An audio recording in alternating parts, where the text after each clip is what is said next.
ամենակարևոր բաներից մեկը, որ իհարկե Ամերիկան արեց, դա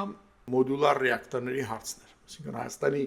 էլեկտրոէներգիայի 40%-ը մեծամորն է ապահովում, որը կյանքը արդեն գիտենք վերջանում է, եւ պետք է այդ հարցը լուծել։ Հիմա եթե մտածենք, որ խոցելի էր, ոչ ոք չի մոռացել, չէ՞, 20 թվականին ինչ էին մտածում, բա որ մի հատ բանը գնի, արկը գնի մեծամորի վրա, կամ եթե չգիտեմ, մի դրոն գա, կամ չգիտեմ, F-16 մի բան գծգախին թուրքական կամ ինչա լինելու ընդհանրապես հայազգի վիճակը, այդ բանից խուսափում խոցելիությունը պակասացնելու հարցը միշտ կա ու կա։ Եվ սա իհարկե մեծ կարևոր բան է եւ շատ ճիշտ է, որ մոդուլար տարբերակներ են ընտրել Հայաստանը, շատ լավ ճիշտ բան են արել, էլ չասեմ համել, որ Ամերիկայի հետ են այս կապում էս բանը,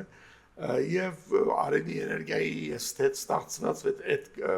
արևի այդ solar panel-ն ինչ են ասում այդ վահանակները, դրանց գինը այնքան անգել, որ հիմա դու շատ խնդիրներ կարող ես լուծել էլի դրանով, ասենք թե եւ այդ երկուսը միասին միջուկայինը, որը նույնիսկ Ամերիկանը հասկանում, որ ապագան դրա մեջ է,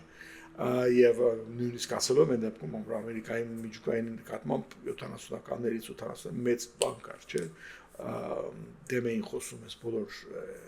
լիբերալ environmentalistները, որ կարծես դա վնասը fossil fuel